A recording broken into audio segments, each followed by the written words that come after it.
What's up, people? Welcome to another edition of the New Breed Podcast, the world's best music new metal podcast from two dudes who are really there. I'm one half of your hosting duo, Jay Horsecow. With me, I have my partner in crime, the notorious TIM. Tim, how's it going? Great. And Feeling a joining lot us, better. yeah. You were kind of banged up for a bit. And joining us remotely, welcome back. I think it's John. I think it's your second episode, Jon Detox. John, thanks for joining. Yeah, it's been a little bit. And it's definitely been Thanks a for minute. having me. We're glad to have you. So, what are we talking about this week, everybody? Well, we had a bit of a scheduling snafu. So, John and I have been going back and forth about something industrial tinged we wanted to do. We landed on Godflesh, and our choices were their second full length Pure, or basically their last full length before they broke up, Hymns. Somehow, I told Tim Hymns, and then John and I agreed on Pure. So, what we're going to do this episode is we're going to talk a little bit about both albums, but we're also going to talk about all the things in between. Because we were just talking before we started recording, and if those of you who are familiar with the Godflesh catalog, looking at you, Chris Bollinger, you're gonna know that they had to go from they had to start at B to get to Z. So I think we're gonna end up discussing a lot of the albums in between because they took some interesting turns. We'll put it that way. So before we dive into the albums, though, John, I want to give you the floor a bit. So what's been your experience with Godflesh? Were they a band that you've known about since Street Cleaner? Or were they one where you found later and went back and went, man, this is really something else? So I got into him a little late. And by late I mean like 2005, maybe. And I believe the first thing I ever heard was Street Cleaner. But yeah, I've kind of jumped around their discography quite a bit. I really like Pure, really like Songs of Love and Hate, and I really like Hymns. Um, but yeah, they I had heard about the name for years before I actually heard them, much in the same way like Ministry and KMFDM. Like I heard their name way before I actually heard their music. And yeah, they more than lived up to the hype. Tim, same question. Were you a Godflesh fan back in the day?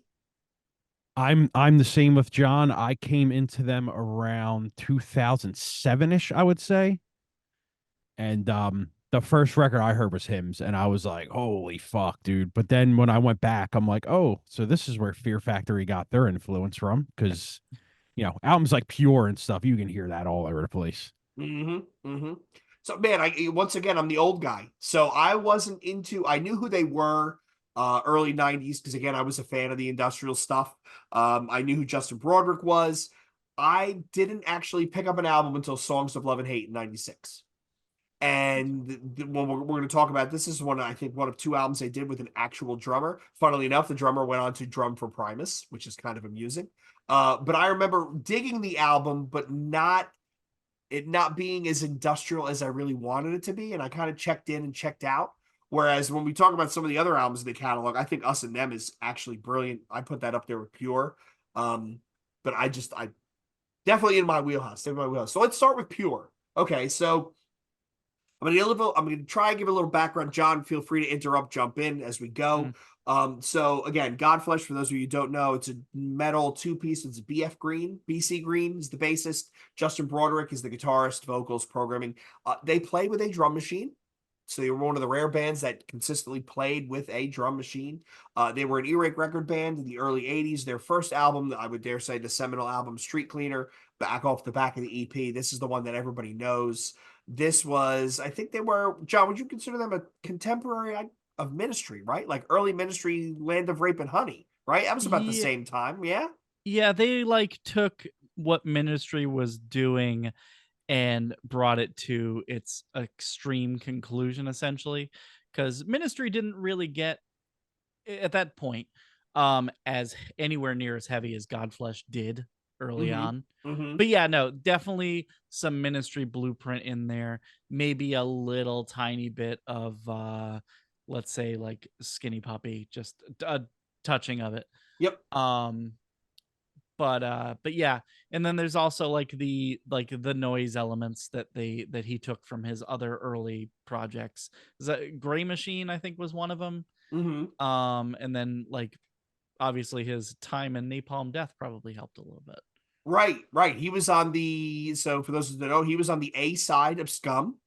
And a lot of people don't realize that album is two different bands, right? So Yeah. side A is a different band than side B, because I believe, John, keep me honest, side A was Justin Broderick, but wasn't side B? I think it was like Lee Dorian, right? The guy from Yeah. Cathedral. Yeah, because Lee Dorian's there for the second side of Scum and the other. What's the Was it? second Napalm? Is it From Enslavement to Obliteration? Yes. I think he's Yes. on that one too before he leaves, before Cathedral time starts. And it was I feel one of the Carcass guys is yes, on. that's it. That's the guy Yeah. I was looking. I just looked it up. Bill Steer. Yeah. Yeah. Yeah, if you ever look at the Metal Archives page for Napalm Death and see all the related bands, it's not only crazy, but it's a who's who of extreme metal in the early 90s, and it's madness. Yeah. So, like we talked about, Justin Broderick played in. He played, what was it, Head on the Door. He played on, I think his first band was Final, which he recently resuscitated.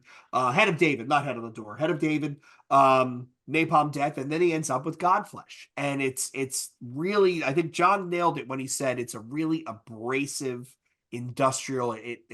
They really leaned into the almost like the aggressive heaviness in the, and I would dare say you can tell they pulled some influence from some of the noise stuff that was big at that time, right? Like the Einstürzende Neubauten and the really, Tim, we talked about it when we did the Nothing Records dive, right? The really kind of like, for lack of a better descriptor, gross industrial. They really definitely pulled from that. Yeah, absolutely. Especially like when I listen to Pure, I'm like, oh, this is really dark. That album's really dark, man. Yeah.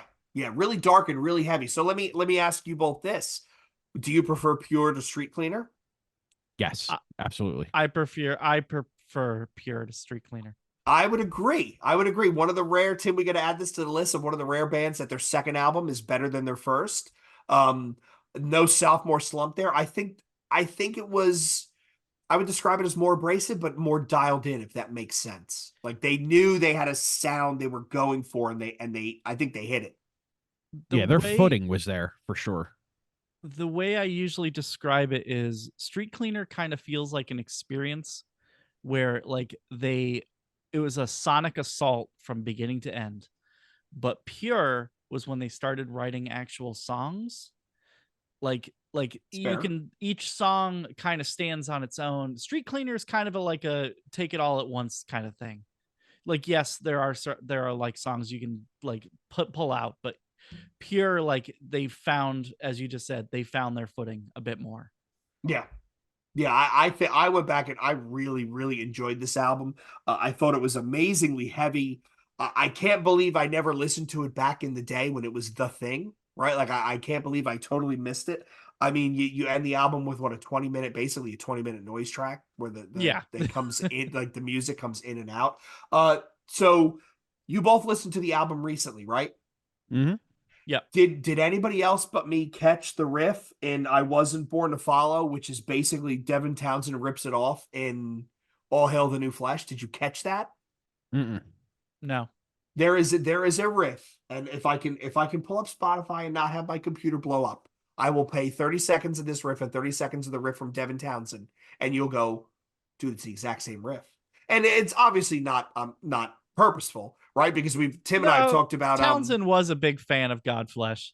Yeah, he might have. Maybe, yeah. You're right. Maybe it was an homage. Which, by the way, speaking of Devin Townsend, after digging into Justin Broderick and digging into his discography, I hope, Tim, that someone writes a book on him like they wrote on Devin Townsend, because he's got an amazing catalog of shit. He literally is the guy who doesn't stop. He just keeps going and touching stuff. Oh, dude, it's ridiculous how much stuff he's done.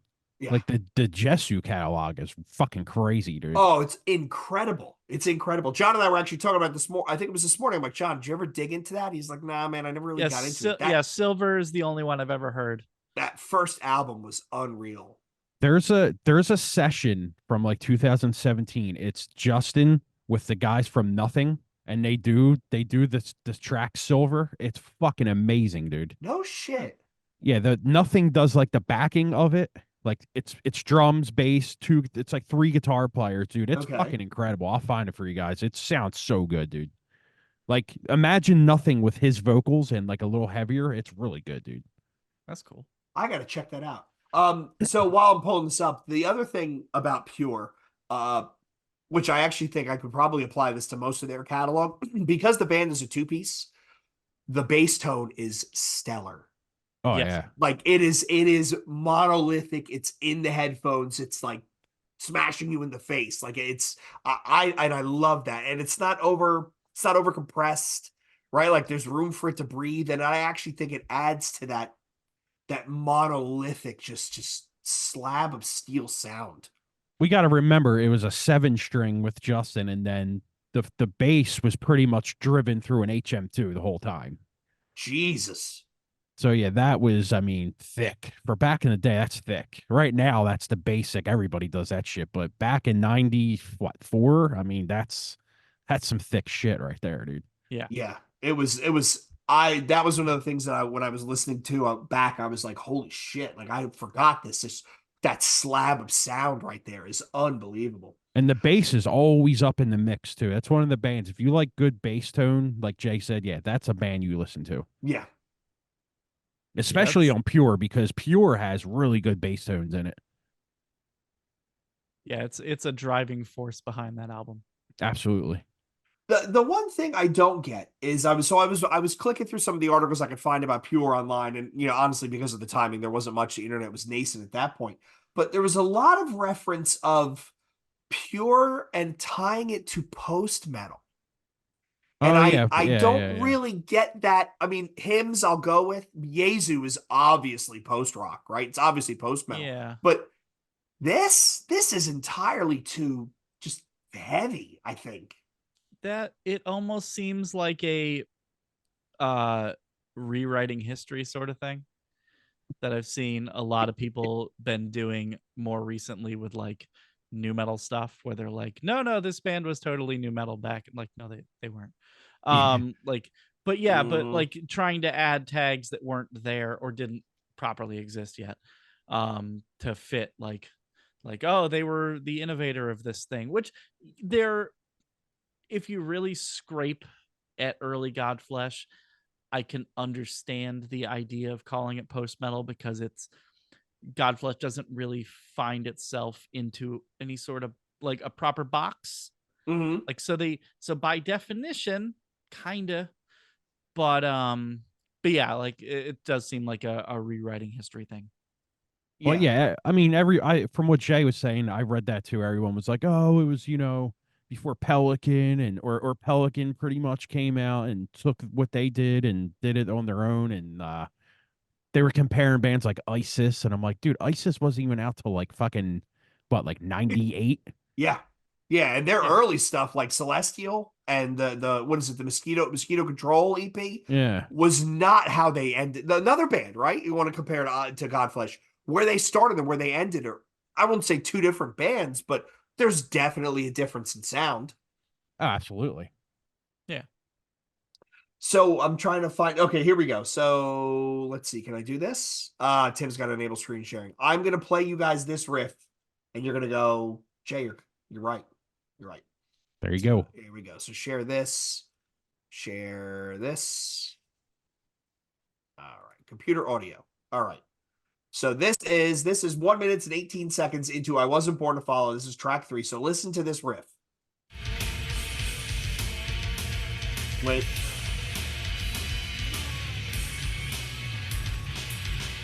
Oh yeah. Oh, Right? You hear it? yeah. I don't even need to play the strapping and glad part. But I listened to that and I literally stopped. I was typing at my desk and I stopped and I'm staring at the speaker and I'm going, I know that fucking riff. Where is Yeah, that it's from? the part before he goes, "Oh, you Yep. yeah." Mm-hmm. Mm-hmm. So good for Yeah, him. and the strapping stuff was in 7 string, so yeah. Yeah, and you're right. Devin Townsend was another guy who was around and all over that stuff. He probably was playing homage. But so put it in historical context. They go from Street Cleaner, right, which is their debut album. It's a monster. Everybody's like, oh my God, what is this? John, you're right. Your description was spot on. It's very much an experience. Then they go to an album with varying song lengths. I mean, 4 minutes. So I think the longest song was like 9 minutes. Which, and if you look, this album was 79 minutes. So one of the things Tim texted me, John, is he was like, dude, this thing is just long. Like all their stuff is very long. It's aided by that 20-minute noise track at the end. Yeah, this is true. This is true. But yeah, but no, even without that, yes, the songs are long. Very long. And I mean, but Tim and I were also It's regarding back then, you filled the CD. yeah. It's also very repetitive in nature too. A lot of their stuff is very repetitive in nature, but this album especially, the riff, they just come back with the riffs over and over and over, which is sometimes not bad, but sometimes you're like, Jesus Christ, is this song still on? Yeah, I mean, That definitely, I definitely feel that closer to the end of the album. yeah. Like I think the first track on Pure is the best track on the record. That track is fucking Spite. incredible. Mhm. Yeah, I absolutely love that song. The second track, I forget what it's called. Is Mothra. it Mothra? Mothra. Yeah. Yeah. That's a fucking amazing track as well. But I do think as the record goes, it gets a little boring for me. But them first like 5-6 tracks are really good, man. It's around the time of I don't even know how to pronounce it. Monotremata, which is Yeah. track 6, and then Baby Blue Eyes and Don't Bring Me Flowers. Around like 6, 7, 8, like yeah, they're starting to kind of like like the songs are kind of dragging out a little bit more than they were. But yeah, those first 5 songs, they also flow into each other beautifully. Yes. Yes. Like Good like call. the Good end call of out. each song clips into the next song, and it just feels like one long flow that doesn't overstay its welcome. But yeah, the like near the end, it starts to be like, okay, I get it. Yeah, exactly. All right, I get it. Next one. Here we Yeah. go. When I was looking up, so I was going, linked, Wikipedia is great to point you at different articles, different write-ups, different reviews. There was one review that called it, quote, colossally repetitive, which I thought was kind of spot on. Mike Gitter, eventually we're going to get him on the show. We have a connection. We just keep missing each other. He described it as a metal junkyard of strange harmonics and decayed music. The guitars were malevolent, the drum machine is ice cold, and the bass is clanging. And he said, two sides of technology gone amok that would rattle even Ministry's chain link cage, and that makes Nine Inch Nails sound like the Pet Shop Boys. That's Crazy. That's not unfair. I don't think that's unfair. No, yeah. Because what era would Nine Inch Nails was this? This was Pure was 92, right? Yeah, so Pure is this 92. So this is So it would have been Broken. Broken. Yeah. Yeah. Eh, Well, actually, was it I don't Broken? know about that. Yeah, Broken. It was 92.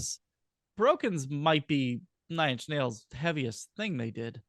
Oh, absolutely. Yes. Yeah.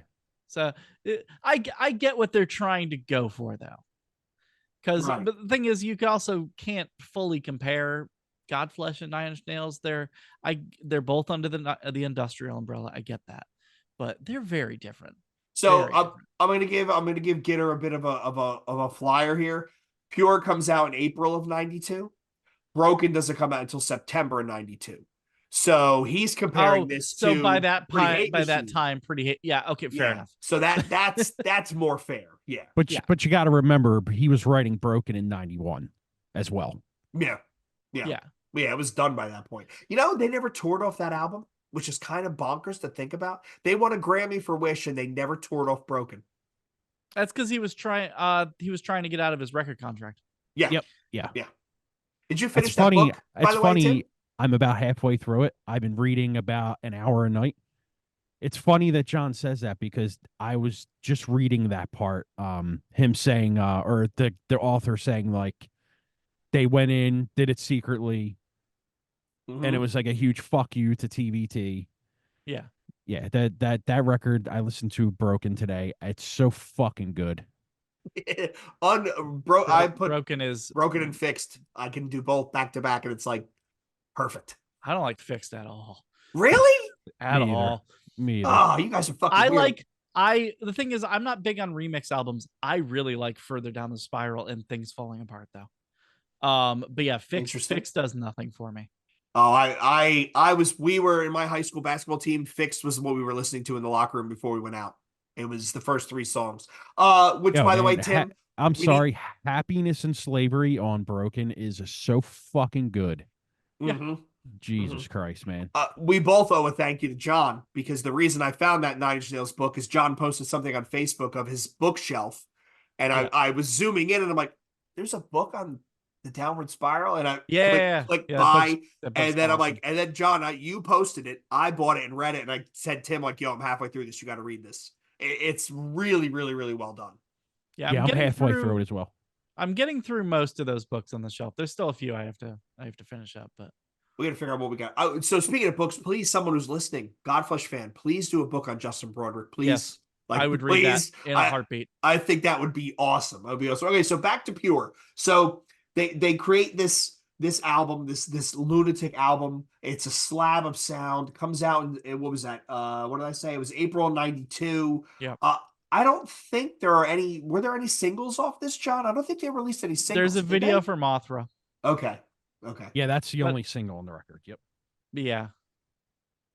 Yeah, apparently this was like it was supposed to be like another experimental record, but apparently the band didn't have the resources to do all the tracks they wanted because they only had like an 8-track tape to tape at the time. Mm-hmm. So they had to like kind of like water it down.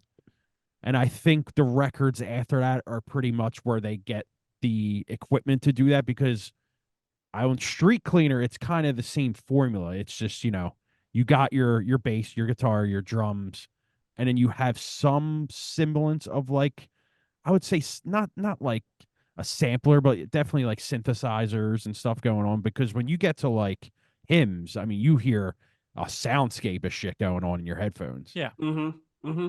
But yeah, I think this record wasn't supposed to be what it actually is, which I'm kind of happy it happened that way because I'm like I said, them first 5-6 tracks are so good. You know what I find interesting digging into not only the history of this album but all the albums. Justin Broderick is a lot like Stanley Kubrick, where Stanley Kubrick was editing the day he died. He was still he was re-editing 2001: A Space Odyssey because he was never happy with it. And if you read the interviews with Broderick, whenever they bring up an album, he goes, "Yeah, I like it, but," and there's always a but. And this one, he said the bass was, he was listening to hip hop at the time and he wanted the beats to be heavy. And he said the mixing wasn't heavy enough. And when I read that, my first thought was, dear God, how could you make this heavier? Like, it's going to come with a spring loaded cinder block that's going to smash you in the face every time you turn it on. Like, Yeah. This is a heavy album. Did you guys heard the live stuff from Roadburn, right? They did the whole record. Mm-hmm. Yeah. Mm-hmm. I actually don't think it sounds as good. I mean, obviously it's live, but like I just don't think you get the grit in the live version that you do. Something gets lost in there. Absolutely. And I would even the guarantee video of it is like they're kind of like the crowd sucks. Like how Yeah. are you watching this band play this record and you're standing there like twiddling your thumbs and shit? I truly believe this is one of those bands that never got their due. They never got their due. Like they were grossly influential, but never really got their due. Would you agree, John? Can I ask an alternative history question? Sure. We haven't gotten to the album yet, but because Songs of Love and Hate is still kind of in the industrial realm, but it kind of has nu metal elements. If that came out in 94, and do you think that would have blown up like around the same time Korn first album came out? Do you think sonically it would have worked? Because I know Godflesh signed to, it was Columbia, right? I think so. Yeah. And they wanted to push them as the next Nine Inch Nails. And it was Music for Nations. Was it Music for Nations? Yeah, and Koch. Okay. But they were definitely on a larger label that had a budget, and they with Selfless, and tried to push it as the next Nine Inch Nails. It didn't work. But I think if Songs of Love and Hate had come out instead, maybe it would have worked better, and maybe Godflesh would have risen up, but maybe then they wouldn't have experimented as much as they did. Like, because after that was Us and Them, which arguably the most experimental thing they ever did.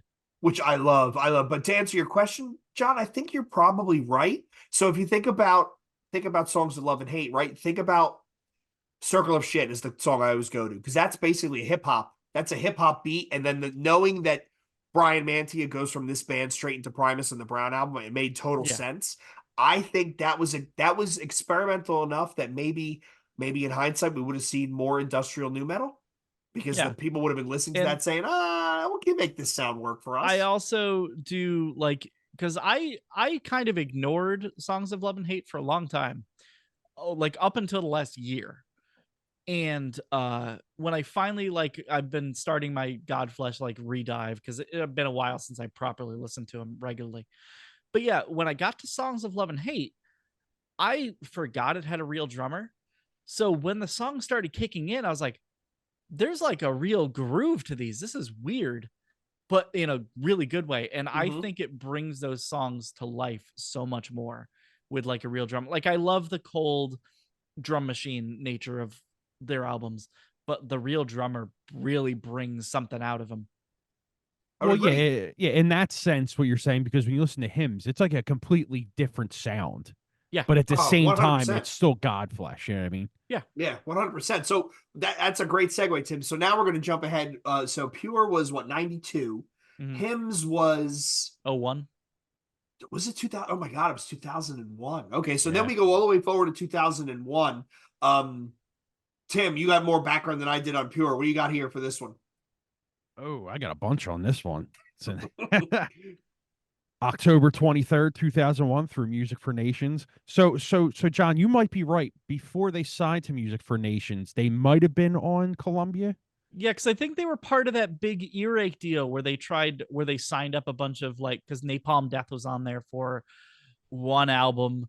They got Carcass on, and like, yeah, they Yeah, got a okay. bunch of, I'm pretty sure Godflesh was one of those bands, and they just did Selfless Okay. and Yeah, maybe an because EP. I totally forgot it was 2001 that this came out. So yeah, you're probably right. I mean, yeah, you would know more than I would about that stuff. Um, well, actually, this says this is their first album after their departure from Earache. So yeah, Yeah, we because Jay, they went Yeah, back. I'm looking now. So yeah, they yeah. were, you're right. They ended up, Atlantic wanted them. They ended up with Columbia. They did the Merciless EP. Yeah, They Merciless was the they other one. did Selfless. Yeah.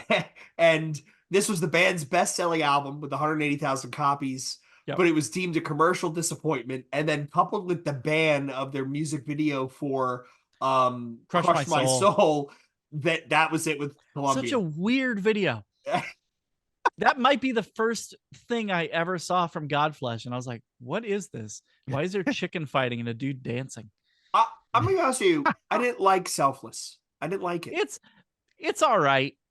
But yeah, it's definitely not my favorite. No, I really like where they went with Songs of Love and Hate, and I think what was the album after that that I thought was absolutely brilliant? Us and Um Them's after that, and then Us and Them. That was the one him that I loved. Tim, does Messiah come before or after hymns? I think Uh Messiah is right before. Okay. yeah, so it was recorded during the same sessions as Merciless, but it wasn't released in wide scale. It said 2003, and Relapse Records actually finally put it out. Oh yeah, yeah. Okay, That So makes a man, lot this of was sitting sense. around for a long time. Because both those two EPs are some of the most experimental stuff I ever heard from them.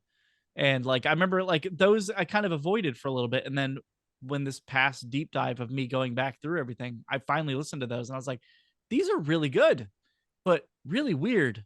But I'm all into it. Yeah, yeah. But yeah, I didn't realize that they were the same sessions, but that makes a lot of sense. yeah, I'm gonna go back to that one tomorrow as well. Hopefully, it's on streaming. I believe Yeah, I nearly think their everything whole is. catalog is all because I was bouncing through everything. There's just and yeah, I think almost everything is out there, Tim. Awesome. I think the only things missing are like the single B sides, because they have a bunch of like outtake songs that are floating around out there that were on like singles or like import releases. But yeah, I think all the main releases are on like Spotify. Well, I got two words for you: Soul Seek. Yeah, no, Yeah, I right. have them. Yep. Yeah. All right. So yeah, second record with an actual drummer. Um, this one was also their second record to be recorded in an actual studio and not at home with a drum machine. Oh, I So didn't the know that. previous records were all done by the band. This record was done by the band in an actual studio, though. It was recorded in Wales at Foel Studios, Foel. I guess that's how you say that. hmm Um, let me see. The band itself wanted to do a record like they always did, but with the pressure from the label, they did it in an actual studio. The band said it was a mistake because it made the record feel sterile and out of place, which I really don't think it's out of place. I just think the actual drumming from Parsons kind of made it like, more of like a metal record and not an industrial record, if that makes sense. I would agree. This is them changing to a more rock friendly sound, and rock is probably a terrible descriptor. More guitar driven, Yeah. guitar influenced music is probably the better descriptor. Definitely, when I listened to it, all I could think of was Unsane. I could think of early Helmet. Like it put me in that. That's the vibe that I caught. That gritty New York, like underground, abrasive. I don't want to say avant-garde because when you say avant-garde, you think of like Jesus Lizard, but very abrasive, unsettling type of guitar rock. That makes sense? Yeah. I mean, the band said, like, Broderick was like, oh, we preferred the demos of it to the actual record. And I went back and listened to the demos and I'm like, oh, they're bad, dude. They're really bad, actually. If Yeah, I you don't think I've listen ever heard to, demos for it.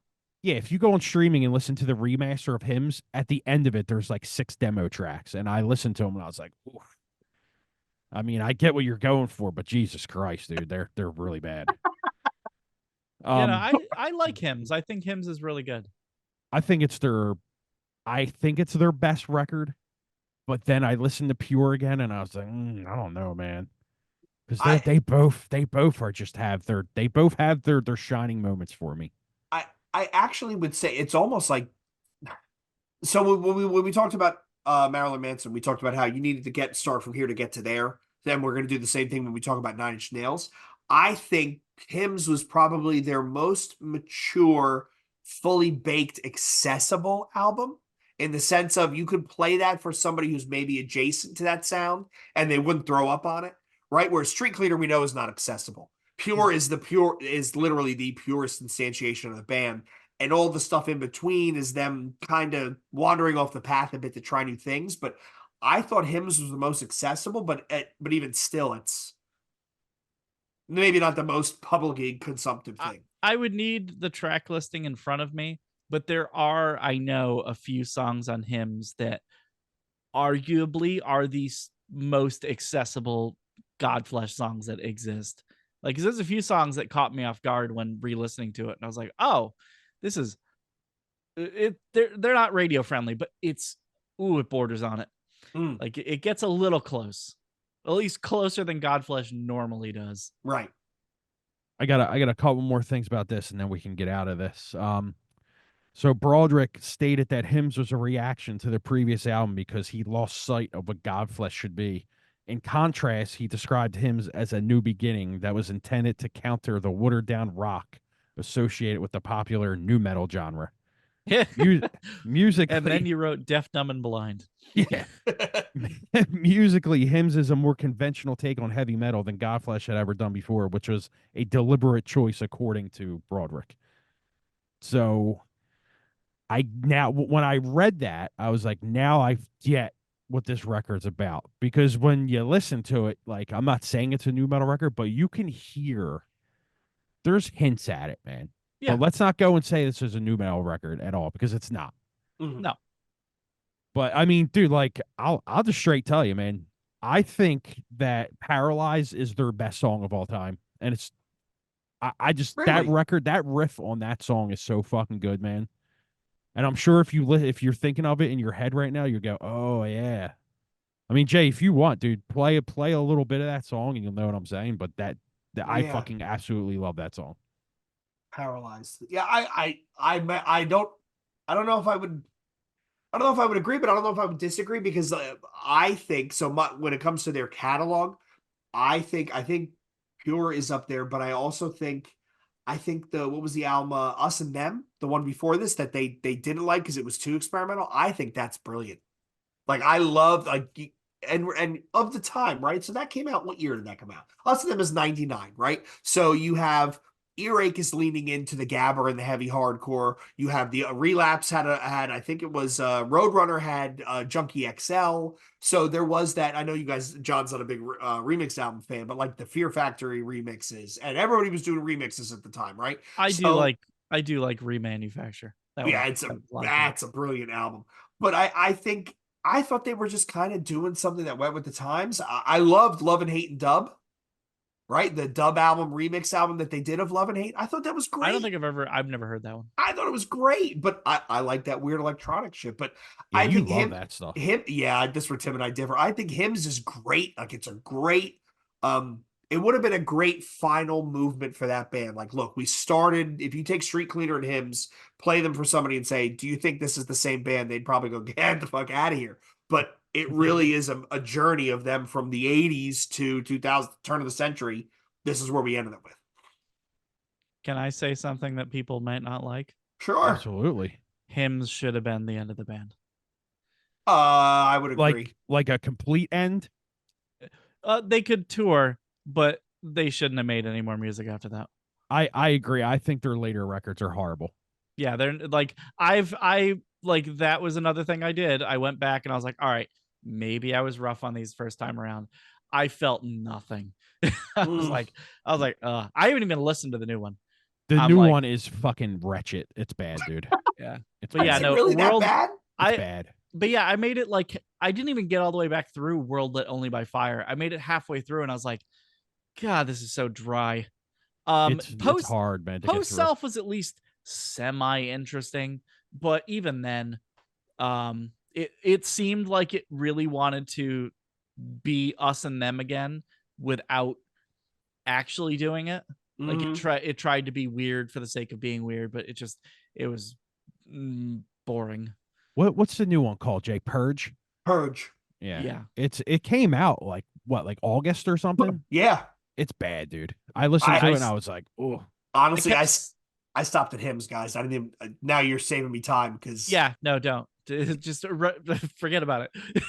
It's funny too because when A World Only Lit by Fire came out, I was super fucking excited. I'm like, I love Godflesh, and I put it on. I was like, what the fuck, man? Like, yeah, I agree. You should have stayed dead. Yeah, you can reunite and do like reunion tours and like do your play Pure all the way through or Self, whatever you want to do. But yeah, you didn't need to make more music. Yeah, and some of these bands, for every band that nails their comeback album, there's 5 that actually kind of sort of tarnish their legacy. And whenever we hear like, hey, they're working on new stuff, it's like, what's that going to sound like? Although I will say this, and this is a personal preference, and probably because I'm a super fan, but I think maybe Dead Guy has a chance of coming out with a new album that actually kind of nails it, because they never got a chance to develop post, what is it, Fixation on a Coworker. They never got to develop past that, so maybe they'll do something good. But I mean, the Refused comeback album was great. The Failure comeback album was great. The Finch comeback album was great. And then everybody else is like, what are you doing? Yeah, but like John said, stay dead. I'm trying to think of I was super disappointed by because they were one of my favorite bands at one point. When Stabbing Westward came back, I got to see them live, and I was yes, all for it. And then they announced they were making a new album, and I was very worried. And then I heard the album, and my worries were confirmed. I was like, yeah, oh, which one? Ghost? Yeah, Chasing Ghosts. Oh, you didn't like that? No. There's some good tracks on it, but yeah, a lot of it is kind of. It felt closer to what he was doing in The Dreaming than it did Stabbing Westward. Which is fine, but it's not what I wanted. I wanted that sequel to Darkest Days that I never got. Proper sequel. Fucking love that record. But you can never go home again, right? And I get it that they're trying to recapture some of that, but you can't. Does that have Torn Apart on it? Yes. Yeah. What a great track. I think one of the only ones I can think of that came back and had a really, really good reunion run is Carcass. They sound unbelievable. I think live. Both their reunion albums have been really good. They're one of those bands that I don't This is gonna be, here we go. I'm gonna get flamed in the comments. Not really a fan of Carcass. Like they never really did much for me, but I saw them at Black Dahlia Murder many, many, many moons ago with Noisem, and I saw them at Psycho Las Vegas, and they were the one band on the main stage aside from Blah that sounded unbelievable. Like they sounded unbelievable. They were legit dialed in. Yeah, that distortion tone is ridiculous. Yep. Yeah, I got to see Carcass in 2022 at Maryland Death Fest. Oh shit, nice. Blew me away. Tight as hell. Ridiculously tight. Like they put on a show. So back to Godflesh, right? So yeah. And we start with the EP, then you end up with Street Cleaner, which, by the way, maybe we should take this minute to talk about visually, like their aesthetic, their album covers. I really do. I'm impressed with. I think you want to talk about iconic for an album that really isn't iconic sound wise. The cover for Songs of Love and Hate is absolutely like beautifully encapsulates. That's the statue, right? Yeah, it's the crucifix in front of all the petroleum fields. Yeah. Just what an iconic cover. His aesthetic, like with their album covers, and even if I remember correctly, their merch is really kind of cool how he does it. Like it's very monochromatic, but at the same time, you get the sense looking at the album cover. It's like Skinny Puppy. You pick up a Skinny Puppy album and you look at Vivisect 6, you have a funny feeling about what you're getting into when you look at that cover. Like Rabies, or what was the last one they did? The Network, was it? Their first run, Skinny Puppy? The Process. The Process. I knew it was the something. That's the one with that's the one with the asylum building thing. Yeah. You look at it and you're like, yeah, I kind of feel like I know what I'm getting with this. Yeah. Last Rites is messed up looking the more you look at it, because it's got a bunch of little weird details in it. The art is amazing. But I mean, when you look at where they started with Street Cleaner, which was noise, then they got really, really heavy with industrial. Then they brought in a live drummer for Selfless. They said they were experimenting. I didn't hear it as much. I actually thought that album was kind of eh. Then they do Songs of Love and Hate, which to John's point has a bit of a groove. There's some funk to it. Yeah. Then we go into Us and Them, which is their most experimental, which I love. I love jungle and breakbeats. So the fact that a lot of that is backed by jungle and breakbeats, okay. 96, Sign of the Times. That was 99, I'm sorry. And then you get to Hymns, which is their big magnum opus of rock, and you're like, it makes sense that this is where they landed. Yeah. Did any of you guys, so we can't get off Godflesh without bringing up Yezu. We hinted at Tim, John's heard Silver, Tim, the first album, right? Like you've heard it. I've long heard songs. I actually went down the Justin Broderick rabbit hole. So I pulled up Final, which is one of the things he did, which wasn't bad. I looked at what was it, Head of Dog, Head of John, Head of David. Head of David, that was it. I knew I was going to get it right. The weirdest shit that he did, I thought, was did either of you check out The Curse of the Golden Vampire? No. So this is a collab he did with Alec Empire. Remember Digital Hardcore, Atari Teenage Riot, that stuff? Okay. It very much, if you take Godflesh and take Atari Teenage Riot and smash it together, and that's exactly what it sounds like, exactly what your brain is going to think. Which is chaos. chaos. What it's going to sound like. Yeah, it's just insane, overdriven 808s. I dug into Techno Animal. I was a big Digital Hardcore fan. I saw them. I think I've told this story. I saw Atari Teenage Riot open for Rage Against the Machine and the Wu-Tang Clan. Jesus Christ! And this was sold out waterfront in Philly, and the Wu-Tang fans had no idea what the fuck was going on. They had a tower. No, it was at the East Center. It was in Camden. Oh, okay. It was the first time I've ever been to the East Center where it was completely sold out. The lawn was packed, and you literally had all the Wu-Tang fans standing around like, what the fuck? What is this? Like, and I love it, but yeah, it's not music for everybody. It's not music for everybody. Yeah, that's something I got to listen to tomorrow. And I'll probably go, okay. Yep. One track. Okay. 30 seconds. Yep. Done. Nope. Good. Just listen to the song they did with Slayer from the Spawn soundtrack. That's exactly it. Who did the track with Slayer? Justin did? Atari Teenage Riot. Oh, okay. No remorse, right, John? Yeah. Speaking of Slayer, did either of you listen to Slower? Slower. Slower. Oh, you mean the band that does the songs slower? Yes. Yes. So John, you like Doom? You like Yes. sludge? Yeah. It's a super group. It's one of the guys from Monolord. It's a bunch of guys who play in Doom and like stoner rock bands. The Okay. band is called Slower, and it's just Slayer covers. Every song is like 9 minutes. They do a 9 minute cover of War Ensemble. That's too long. Right, right. It sounds insane, but you listen to it and you're like, yo, they kill it. They kill South of Heaven. They kill Dead Skin Mask, like, and they kill it, and I mean in a good way. They literally take a Slayer song, strip it, slow it down, and play it as a Doom song, and it works. I I was gonna think say, that just came out Friday. Yeah, it just came out. Slayer's riffs are like notoriously like evil sounding. So if you slow them down, it's just gonna make it more evil. Mm-hmm. So yeah, Absolutely. I'm actually all for listening to that. It's the drummer from Monolord, the bassist from Lowrider, and the bassist from Caius, Scott Reeder. Oh, okay. The guitarist is Fu Manchu, I and like the Fu Manchu. vocalist, it's the female vocalist from Year of the Cobra, and the other female vocalist from Kylesa, however you say that. I know of them. I don't think I've ever actually heard them.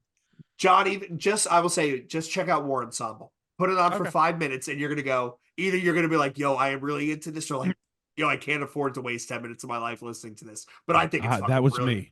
me. Tim, The amount of Doom songs I've put into my brain over the years, I can waste 10 minutes. Speaking of Doom, now we have to talk about this real quick. The new Gurney stuff that Kook from Down the Sun did. yes, Holy fuck, that shit is good, man. yes. Have you heard it, John? No.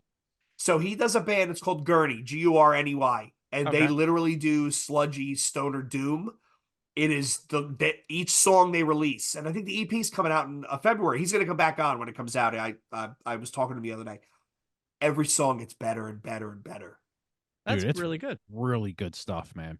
Yeah, the last song I pinged him and I'm like, "Yo, you want to come back on the show? Because this is fucking great." The most hilarious part is he sends me the record. I listen to it. And he's like, "Yeah, I just wanted to see what you think." I'm like, "Dude, it's really good." And he's like, "Send it to Jay. Tell him to tell me what he thinks." A month later, he texts me. He goes, "Yeah, well, you were right. Jay never listened to it." I said, "I told you I was going to happen." You never said it to me. I don't think Yes, you I did. did. I said it. Well, yeah, whatever. I'm behind the times, but no, it's fucking great. It's great. It's really good, man. Seriously, John, I think you're really gonna love that stuff, man. I'll check it out. No, I was a big fan of Down the Sun, and I also liked oh god, what is it? Common Diseases of Swine? Is that the other project he had afterwards? I think so. Shit. I think so. Yeah. We'll ask him about it when he comes on. I'll There- probably be there- like, there- what the fuck? It basically is just Down the Sun 2. Like it's very similar.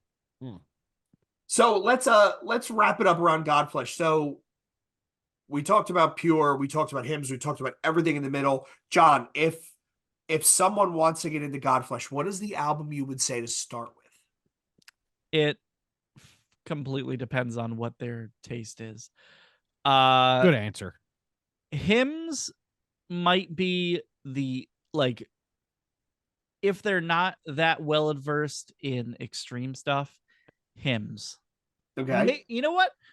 Maybe Us and Them if they lean more towards electronic stuff. But part of me, like if they're like a metal fan, I wouldn't go for Street Cleaner. I think actually Pure might be the right one to send them. I agree. Absolutely. Yeah, I would agree too. I would agree. And if you're coming at it from a completely oblique side, right? You're a new metal fan, you like hip hop and turntables, start with songs of love and hate. Yeah. And if you really want to go down the whole, do both back-to-back songs of love and hate and then songs of love and hate in dub, that will, if you're coming from the industrial new metal side or the scratch G hip hop side, that will be, yeah, I could get down with this. By the way, did you see there was an interview where he talked about how he was diagnosed with PTSD and extreme autism? Yeah, he was diagnosed as extremely autistic, which, not to make a joke of it, but if you look at his discography and all the projects he's done, yeah, it doesn't surprise me. He's a machine. Sense. He's a machine. Yeah. He's just going and going and going and going. And yeah. It's I did interesting bon mot about Godflesh that I picked up in one of the articles I read was the thing that led to their demise after Hymns is apparently they were set to open for, I think it was Strapping Young Lad and Fear Factory. And the The other guy left. bassist, he said, we've been doing this 20 years and I don't want to open for bands that, you know, I don't want to open for bands when we've been doing this exponentially longer than they have. That's just, it's not for me. And to give Justin Broader credit, I don't know if you guys saw there was an article where he talked about how he canceled the American tour, but then he sold his house and he paid off everybody, the vendors, everybody who lost money because he canceled the tour, like the bus driver. Oh, I didn't know that part. Like he turned around Wow. and he paid back everybody what they lost, which, I mean, not every band will have the luxury of doing that, but good for him. That shows the kind of character that he has, that he made sure all Absolutely. those people were whole when he was like, and even admitted like he had a nervous breakdown, but still he made sure all of them were taken care of. Yeah, that's super respectful, man. Yeah, I would. You know what? We should reach out to him and see if he wants to come on the show. That would be kind of an interesting conversation. We just can't tell him we hated everything after Hymns. Hopefully, he doesn't go back maybe and listen. maybe to he that needs to hear it. Yeah, right. This is true. Save it for the end of the episode. This Right? is true. Yeah. Before we go though, so John, what have you been up to, man? Because I know you're doing like your podcast and your YouTube channel and stuff. So tell everybody what you've been doing. The YouTube channel just passed 1,000 subs. Awesome. Oh, Good shit, man. fantastic. That was kind of cool. But yeah, no, I've got a little podcast I've been doing. It's changed names now, but it was Talks Talk, where I was interviewing people I knew online. And then I turned it into Talkscast, where I've been having guests on and we've been talking about specific bands. The last one we did, I had Gary from Memorage on, and Oh, my nice. buddy Anthony, and we did like a 2-hour episode on Static X. Oh, And sweet. I gotta listen to that. we went through everything, and I was fully on board up through Start a War. And then I let them talk about Cannibal and Cult of Static, because I didn't care at that point. Are you telling me that you don't like the two newest records? I don't mind Project Regeneration. I haven't heard the second one yet, Ooh. Oh man. but it is fucking tasty. I do plan to listen to it. And I didn't have a problem with the other one. It's just like I had spent so many years listening to the first 4 albums that I was kind of like, that's kind of where my wheelhouse is. No, that makes sense. Okay. So what do you do? Like once a week, or what are you doing? Oh God, no. We've been doing it like once a month or something. Yeah, nothing Yeah. wrong with that though. Yeah. No, I work like 50, 60 hours a week. I'm not doing podcast once a week. Jesus. So All on the YouTube channel also, I see that you put up a lot of like new metal records that I've never even heard of. I remember I found this one band from you that I was fucking blown away by. I just forget who they're called now.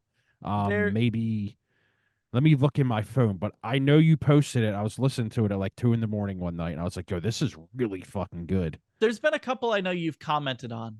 Yeah. So it's probably one of those. But no, I make it a point to because I have a ridiculous CD collection. Like I have somewhere in the around like 2,000 albums. And over the years of collecting, I came across a lot of stuff that just people don't have. It's not on YouTube. The record label's gone. The band's been broken up since 2002. It's not on streaming anywhere. I'm like, well, why share it with people? Fuck it. And the channel doesn't make any money, so who cares? But yeah, so I just I'm trying to like share like super rare stuff I have with other people. Yeah, the band is called Left, My Disease. Yeah, Left is crazy. Yeah, that's a good record, man. Very good. That's fantastic. Okay, so, and John, I want to ask you, I think we talked about this previously, but we want to have you back on. I want to do a deep dive with the two of you on the Mortal Kombat soundtrack part 2. Yes. This is John's wheelhouse. This is, I think, Cubanate. This is ChemLab. This is Juno Reactor. Like, I think we can have a really fun conversation. Funnily enough, can't find it on streaming. I had to go to SoulSeek to find my it's copy. not on streaming. Like the regular soundtrack is, but that one's not for some reason. Which is odd because I remember buying that and jamming out to it. Did you ever check that out, Tim? No.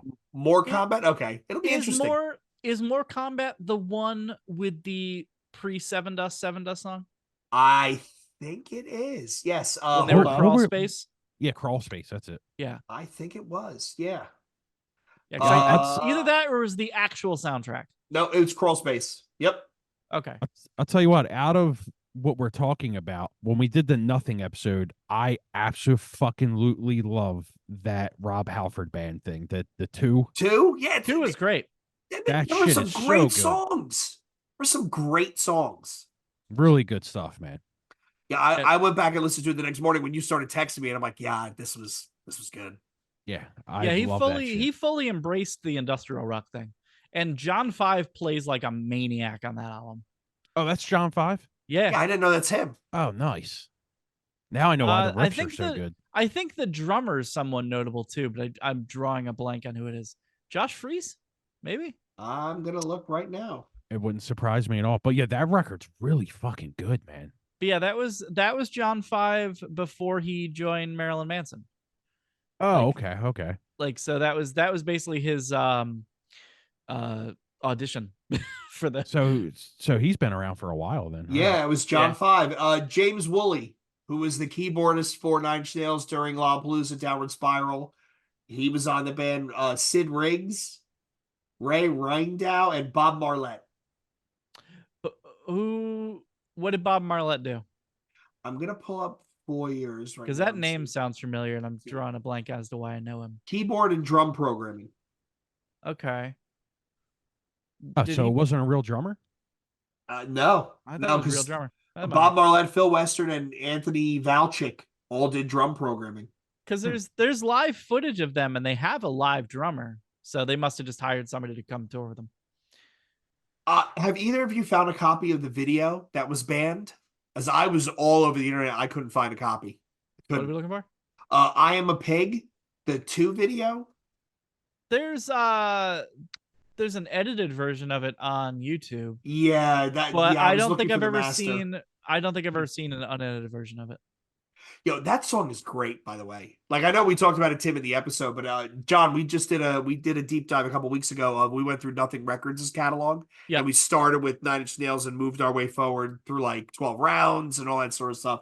And yeah, there were some gems in there, man. There were definitely some gems. I loved Prick. The Prick album is super underrated. Amazing. Tim, I gotta ask though, because I know what the reaction is gonna be, but I'm gonna ask anyway. Tim, did you get around to Pop Will Eat Itself? Yeah, it was okay. Oh, I loved it. It wasn't. Ah. It was all right. German ICP. Oh, that's rough, dude. That's rough because you're probably not wrong. I think I don't actually have a problem with ICP, but no, I'm basing that off the music video. For But Ik bin ein Auslander? Yeah, Ik that bin one. ein Auslander? Yeah, where like the first time I saw it, I was like, "Is that ICP? Why are they in clown paint?" So And that album, John, I'm convinced. To your question about Godflesh, you released that album 3 years later. It's huge. Dos Dedos, it's huge because they do 9,000 different genres. There's rock stuff, there's electronica stuff, there's an ambient song, there's electro. Like, When did that come out? 94? I think it was 93 or 94. I was still in high school. Tim wasn't even born yet. Hold on. Yeah, that was a little before people were ready for that. 94.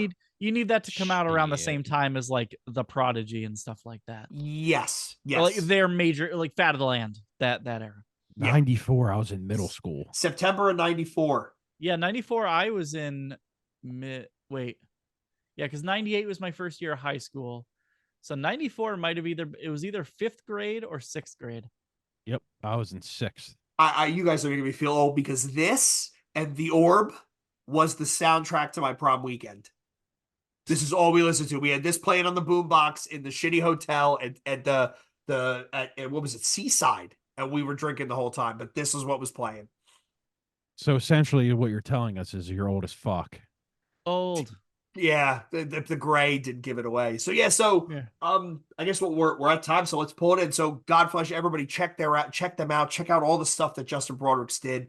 Hopefully someone from Justin Broderick's team finds the tag and listens and gets someone to write a book. We want to thank John for coming on. We look forward to having John once again. On behalf of John, Tim, myself, we want to thank all of you for coming on and listening and watching and checking this out. Hopefully we're introducing you to some different stuff. So far this year, we've done Marilyn Manson. We've done Nothing Records. We've done now we've done Godflesh. We're going to do some Nine Inch Nails stuff coming up. Maybe even get back into the ministry piece. So yeah, once again, want to thank everybody for tuning in, and maybe hopefully you find something that you enjoy.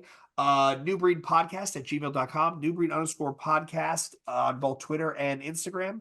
267-297 4627. 4627 is the voicemail. If you want to call in and leave us a voicemail, please do. We love these. But yeah, once again, I want to thank you guys for tuning in, until guys and gals. And until next time, it's a New Breed Podcast saying cheers. Later. See you guys.